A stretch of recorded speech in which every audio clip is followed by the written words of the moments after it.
Iran और America के दरमियान युद्ध विराम की तकरीबन जो डील है वो फाइनल हो चुकी है और कहीं ना कहीं जो धमकियां दी जा रही थी अमेरिका के ज़रिए अपने आप को बड़ा लीडर बताने की जो कोशिश की जा रही थी वो अब उसकी कलई पूरी दुनिया के सामने खुल गई है। और उसके साथ ही अब्बास अराक्ची ने अकेले ही यूनाइटेड स्टेट के सुपर पावर का दौर ख़त्म कर दिया है। पहले ट्रंप ने ईरान पर पूरी तरह से प्रतिबंध लगा दिया था, अब ट्रंप ने 24 अरब डॉलर की ईरानी संपत्ति की वापसी का ऐलान किया है और ट्रंप मिडिल ईस्ट से यूएस सेना की वापसी भी कर रहे हैं। जो शर्तें रखी गई हैं वो पूरी तरह से ईरान की एक बड़ी कूटनीतिक जीत, फाइनेंशियली ईरान पूरी तरह से बूस्ट कर जाएगा और जिस तरह की पाबंदियां पहले ईरान पर लगी हुई थी उसके बावजूद ईरान ने जितनी तरक्की की, लेकिन अब एक बड़ा अमाउंट जो अमेरिका के ज़रिए दिया जाएगा वो तकरीबन 300 अरब डॉलर का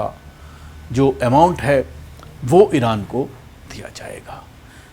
कंपलसेशन के तौर पर भी एक बड़ा अमाउंट तय किया जा रहा है और जितना भी असासा संपत्तियां और कैश ईरान का जब्त है अमेरिका के बैंकों में पड़ा हुआ है वो सारा भी पैसा लौटाने की बात सामने आई है।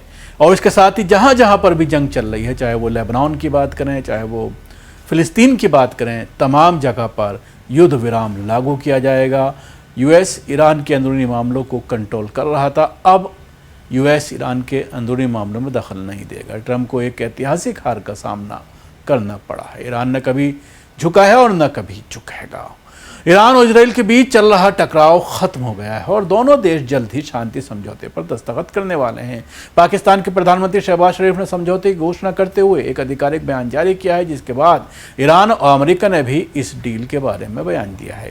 अमेरिकी राष्ट्रपति डोनाल्ड ट्रंप ने अपने सोशल मीडिया प्लेटफॉर्म पर समझौते की पुष्टि करते हुए कहा है कि अमेरिका और ईरान एक अहम शांति समझौते पर सहमत हो गए हैं और ईरान के विदेश मंत्री काज़ेम गरीबाबादी ने भी सरकारी मीडिया से बात करते हुए समझौते को अंतिम रूप दिए जाने की पुष्टि की है।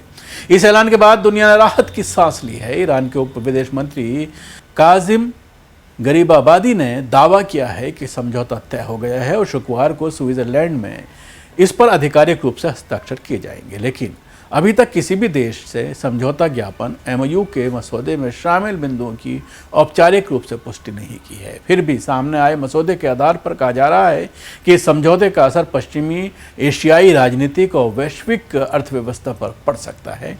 आइए समान भाषा में 10 पॉइंट में समझौता के जो अमेरिका के साथ जो समझौता हुआ है वो हम आपको बताते हैं। नंबर 1, सभी मोर्चों पर युद्ध विराम। ईरान और अमेरिका समझौते के मुताबिक लेबनान समेत मिडिल ईस्ट के सभी संघर्ष वाले मोर्चों पर अस्थायी सीज फायर लागू किया जाएगा। अमेरिका नहीं करेगा हस्तक्षेप। मसौदे में अमेरिका की ओर से ईरान के अंतरिम मामलों में हस्तक्षेप नहीं करने और प्रतिबद्धता का जिक्र है। ये ईरान की प्रमुख मांगों में शामिल है। तीसरे नंबर पर नौसेना नाकेबंदी हटेगी। समझौते के तहत 30 दिन के भीतर अमेरिका की नौसेना नाकेबंदी हटाने की बात कही गई है। 4 नंबर पर जो कहा गया है वो हॉर्मुज स्ट्रेट फिर खुलेगा। दुनिया के सबसे महत्वपूर्ण तेल मार्गों में से एक हॉर्मुज स्ट्रेट को 30 दिनों के भीतर दोबारा खोले जाने की योजना है। 5वें नंबर की शर्त है ईरान को पूर्णिमार पैकेज मिलेगा, जिसमें उसके सहयोगी देश ईरान के पूर्णिमार के लिए कम से कम 300 अरब डॉलर से आर्थिक सहायता देने की योजना बना रहे हैं। इसके साथ ही तेल पर प्रतिबंध हटेगा। ईरानी तेल और ऊर्जा उत्पादों पर लगाए गए प्रतिबंध हटाए जा सकते हैं। इससे ईरान की अर्थव्यवस्था को बड़ी राहत मिलेगी। 7वां पॉइंट है परमाणु हथियार नहीं बनाएगा ईरान। समझौते में ईरान की ओर से परमाणु हथियार विकसित नहीं करने की प्रतिबद्धता की बात भी शामिल है। इसके साथ ही 8वां पॉइंट है नए प्रतिबंध नहीं लगाए जाएंगे। मसौदे के मुताबिक अमेरिकी क्षेत्र में अपने सैन्य मौजूदगी नहीं बढ़ाएगा और ईरान पर नए आर्थिक प्रतिबंध लगाने से भी परहेज करेगा। इसके साथ ही 9 नंबर पर फ्रीज संपत्तियां जो हैं वो अनफ्रीज की जाएंगी। अंतिम वार्ता शुरू होने से पहले ईरान के विदेशों में फंसी या फ्रीज की गई संपत्तियों का कम से कम आधा हिस्सा जारी करने की शर्त रखी गई है, यानी फाइनल डील होने से पहले आधा हिस्सा देना होगा। इसके साथ ही 10वीं शर्त है संयुक्त राष्ट्र अंतिम मंजूरी इसको देगा। रिपोर्ट के मुताबिक अंतिम समझौते को संयुक्त राष्ट्र सुरक्षा परिषद के प्रस्ताव के जरिए वैधता और अंतर्राष्ट्रीय मंजूरी दिलाई जाएगी। ये जो 10 पॉइंट हैं ये पूरी तरह से ईरान की एक बड़ी जीत है।